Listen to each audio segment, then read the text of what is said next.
Hey guys, welcome to Beware the Awakening to a balloon sneak featuring a Wigglytuff EX from 151 and the new Liepard from Paradox with the Dishonest Swap attack, moving all damage counters from any one of a bench Pokemon onto your opponent's active for only 1 darkness. So we're using the expanding body ability to tank big damage with our Wiggly or Snorlax with Luxurious Cape if they play effects of attacks before switching into our Liepard to move all damage counters from them onto our opponent's active.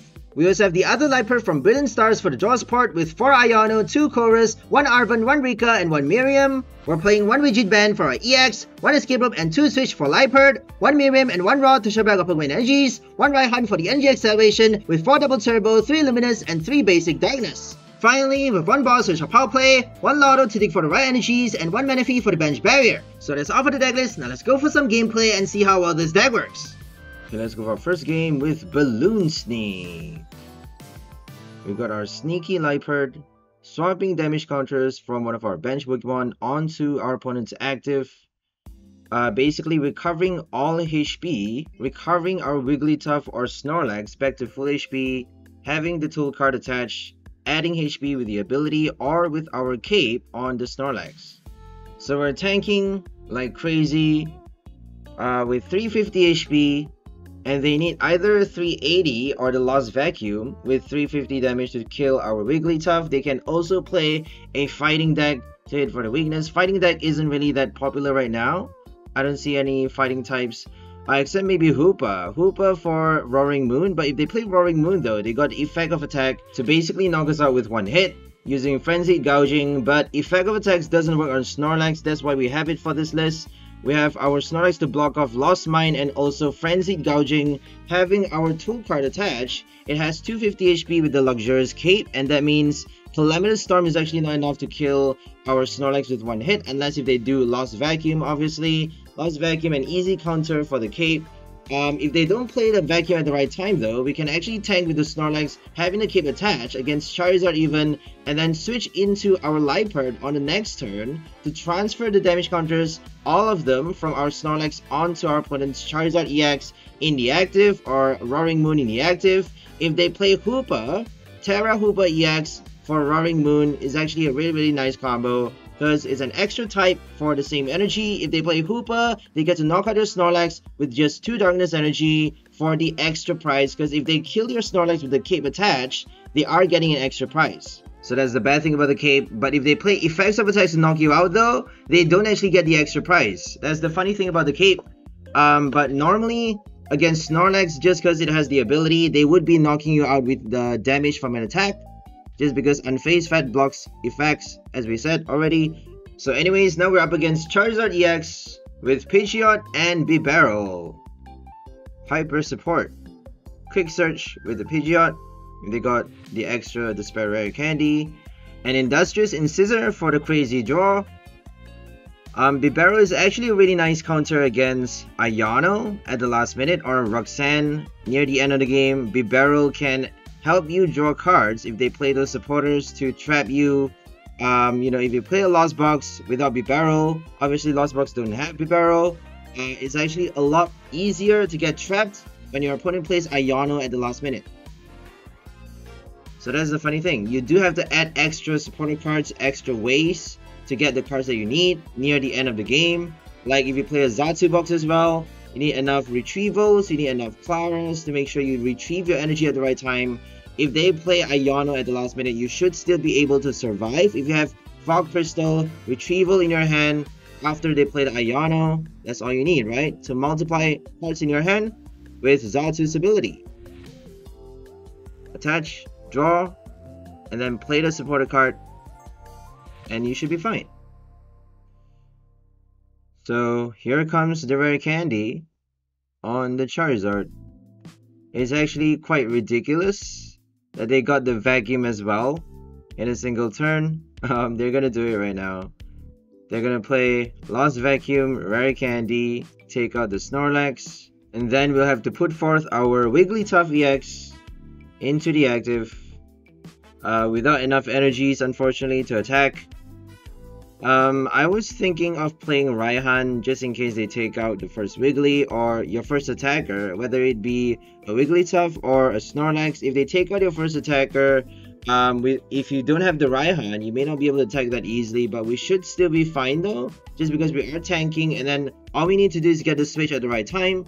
We can basically reverse their entire turn. We can basically take back an extra turn, essentially, by tanking and recovering all HP from our Wigglytuff, right? Liepard's Dishonest Swap is basically giving us the extra turn. It's almost like taking back the turn that we lost by undoing the damage our opponent did on their last turn, which is crazy.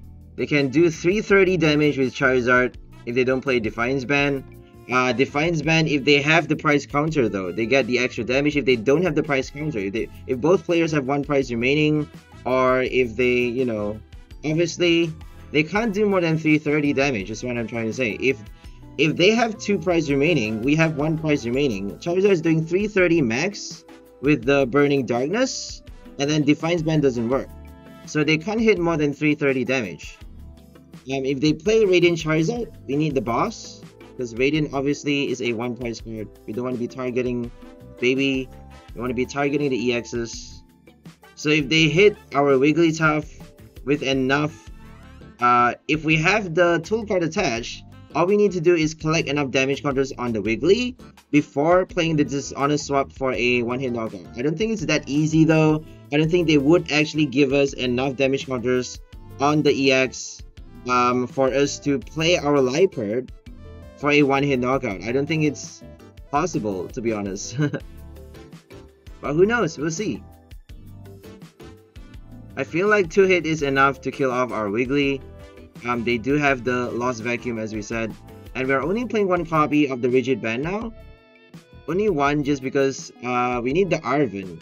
I tried only 1 copy of Arven, couldn't get the Luxurious Cape in time against Roaring Moon. So now we have 2 Arven, which actually makes Snorlax a lot easier to play. We have also only 1 Rigid Band for Wiggly, just because 350 is actually a lot though. 350 feels like enough HP, don't you think? If they have the path, they play on their turn, then Wiggly is only tanking 250, so that's the bad thing, I guess. Path is gonna lock Wiggly's ability. I don't think many decks play Path now, because they need the ability. They need Squawkabilly for Roaring Moon, they need Radiant Greninja for the draw support, they need Mew EX. For Charizard, obviously they need the EX ability. For Chien-Pao, Gardevoir EX, all of those decks depend on their rulebox abilities. So I don't think they can play Path, but they could do like Mew VMAX build. If they follow Mew VMAX's build and play the Path at just the right time and then lost it afterwards when they need to use their EX ability, they can lost it. They can play it very strategically if they use, for example, if they rare candy evolve the Charizard before playing the Path, then they can not only play their EX ability but also lock our rulebox abilities by simply playing the Path at the right time, at the precise moment. They have the Pidgeot Search as well. I don't see why not. Maybe 1 or 2 copies. I don't think they should be playing more than 2 copies. They do have to be careful though, just because they are relying on Pidgeot's ability for the free search to get their supporter cards. So if they play the Path after searching for it, then on the next turn they can't play Pidgeot's ability anymore. If they don't get the Vacuum after that, then they get stuck, not being able to evolve their next Charizard, not being able to get their Radiant. The Radiant Charizard as well can't use his ability if they have Path in play. So there we go. It's not easy. Every counter has their own setback that you have to deal with by adding certain cards to sort of nullify the side effects of playing those tech cards. That's the thing about this game. It's so tight now. Meta decks are so powerful that it has become close to impossible to find the perfect counter against meta decks, unless if you do a Grass Box, for example, against Charizard and Roaring Moon. But still, there's Goldango, which is actually resistant to grass types now, and Chien-Pao as well. So you gotta think about all of those things. Toedscrew is actually the most powerful deck right now, honestly, because we have 2 different Toedscrews. We got the EX blocking effects of attacks and doing big damage as well with the Colony. We also have the other Toedscrew from Paradox Rift, the new one that actually prevents your opponent from retrieving cards from the discard pile, retrieving their energies with Super Energy Retrieval. retrieving their Pokemon with Rescue Carrier or Clara, retrieving their supporter cards with Bayonet or Pelipper. They can retrieve with items as well. They can use Cross Receiver to get their status. So that's the power of Toedscruel, I suppose. Toedscruel is basically dominating the format, winning against Charizard EX, Chien-Pao Goldengo, and even Roaring Moon. So if you're not doing a grass box, if you're building a one price deck without any grass types, or if you're not doing a lost box, it becomes a lot more difficult to win the game, to find the right counters against the meta. Some people would be like, challenge accepted, I bet. Because every problem has a solution. You know, nothing is perfect. Even the meta has loopholes, and you just need to be smart enough to find them. Apparently, I'm not really that good at this game just yet to find the right loopholes against the meta. A better player would have played better tech cards, apparently. I don't know. I feel like I'm still growing. I mean, there's always room for improvement, and we can never push ourselves too far. So never be afraid to challenge yourself, but also don't beat yourself out too much if you lose against a meta deck just because it's not exactly a fair fight to begin with, right? I mean, the level of power is not really balanced. It's not comparable. Wigglytuff versus Charizard. Who do you think will win? What do you think will win? I guess you'll find out in a bit.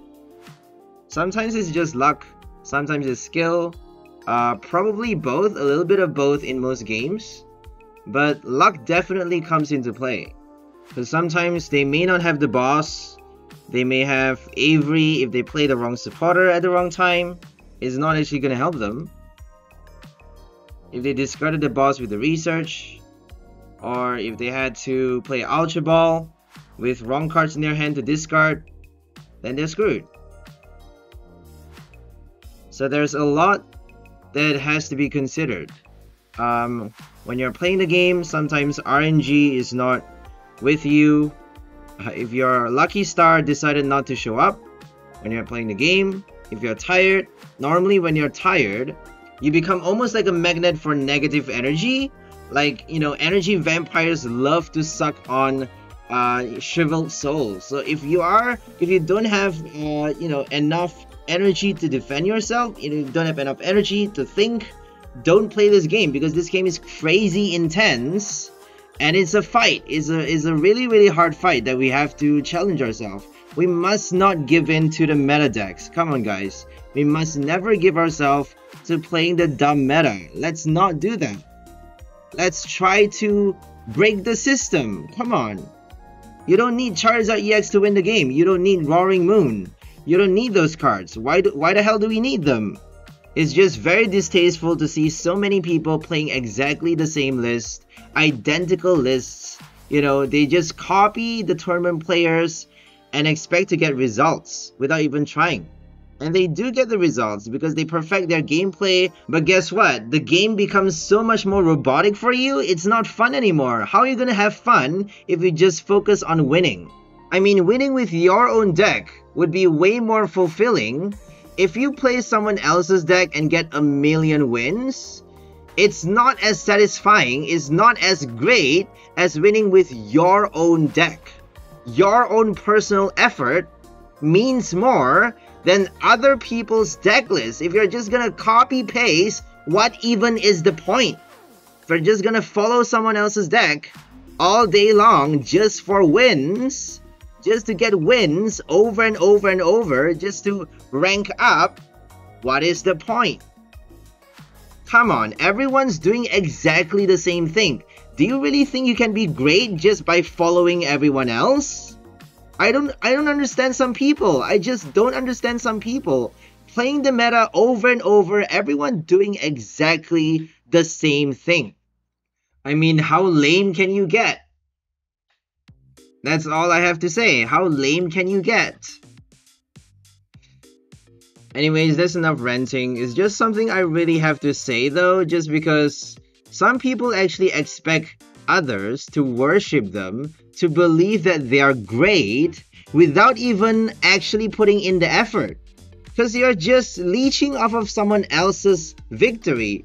The victory that you got, the success that you got from other people's deck list is not your own. You don't get to call that your own success. You don't get to have that as your own. I just can't stand the arrogance of some people. When they win, they actually think, wow, I'm the greatest player in the whole world for copying someone else's deck list, for doing exactly the same thing everyone else in the history of PTCG has done for like ever by playing a goddamn meta deck. I must be the greatest fucking player. Wow.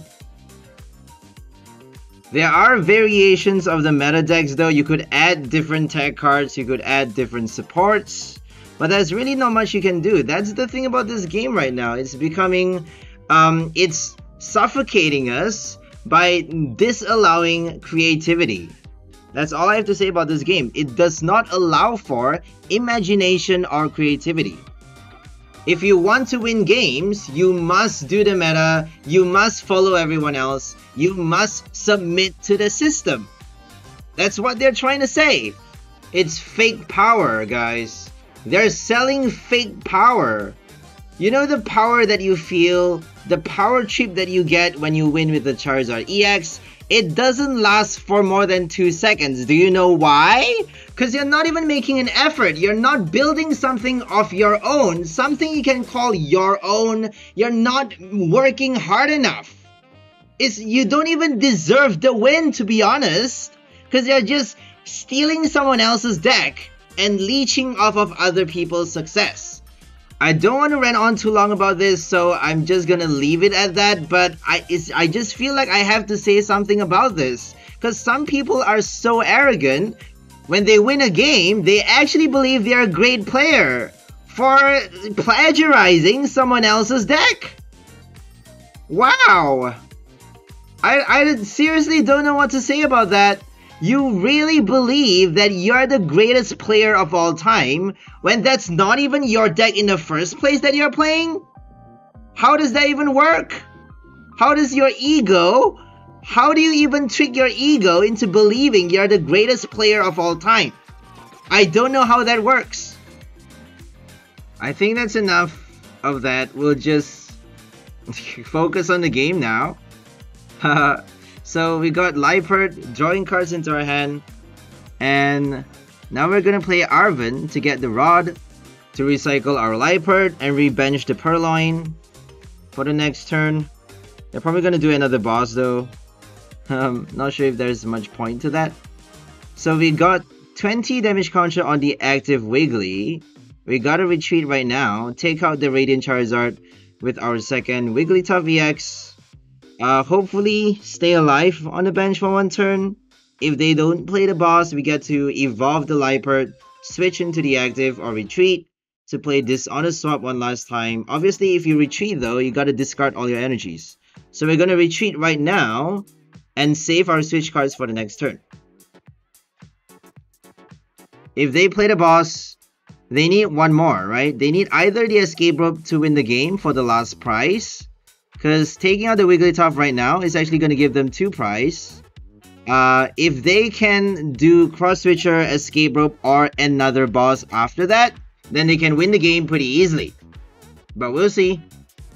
Anyways, I think you guys are end up right here because focus on the game. Hope you guys enjoyed this one. So we are featuring our Wigglytuff EX with the new Liepard from Paradox Rift, using its Dishonest Swap attack to transfer all damage counters from any one of our bench Pokemon onto our opponent's active, basically recovering all damage from our Wigglytuff EX after tanking with its 350 HP, using its expanding body ability to add 100 more HP if you have a special energy attached to your Wigglytuff.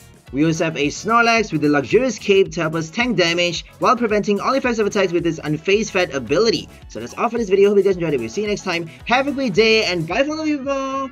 Enjoy life.